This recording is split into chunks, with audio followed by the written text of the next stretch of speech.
ಆರ್ಸಿಬಿಯಲ್ಲಿ ಆದ ಗೊಂದಲ ಹೇಮಾವತಿಯಲ್ಲೂ ಮಾಡಿಕೊಳ್ಬೇಡಿ. ಮುಂದೆ ಆಗುವ ಗಲಭೆಗಳಿಗೆ ಸರ್ಕಾರವೇ ಹೊಣೆಯಾಗಬೇಕಾಗತ್ತೆ. ಸರ್ಕಾರಕ್ಕೆ ಬಿಜೆಪಿ ಶಾಸಕ ಸುರೇಶ್ ಗೌಡ ಎಚ್ಚರಿಕೆ.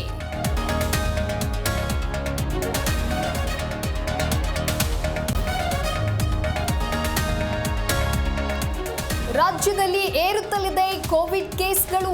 ಕಿಲ್ಲರ್ ಕೊರೋನಾಗೆ ಮತ್ತೆ 2 ಬಲಿ. ಬೆಳಗಾವಿ, ದಕ್ಷಿಣ ಕನ್ನಡದಲ್ಲಿ ಕೊರೋನಾ ಆತಂಕ.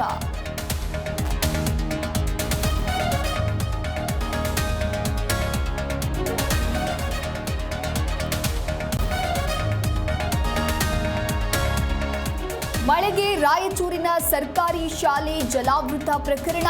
ಜಿ ಕನ್ನಡ ನ್ಯೂಸ್ ಸುದ್ದಿಯಿಂದ ಎಚ್ಚೆತ್ತ ಶಾಸಕರು, ಅಧಿಕಾರಿಗಳು. ಸ್ಥಳಕ್ಕೆ ದೌಡು, ಪರಿಹಾರದ ಭರವಸೆ.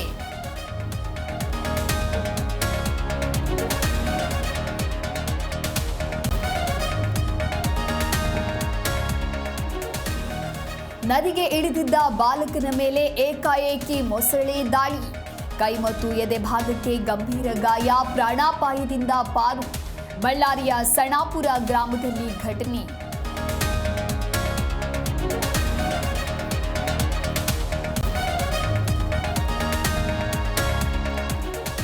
ಇಂದಿನಿಂದ ಜೂನ್ 14ರವರೆಗೆ ಭಾರೀ ಮಳೆ. ಕರಾವಳಿ ಕರ್ನಾಟಕ ಸೇರಿ 13 ಜಿಲ್ಲೆಗಳಲ್ಲಿ ವರುಣಾರ್ಭಟ.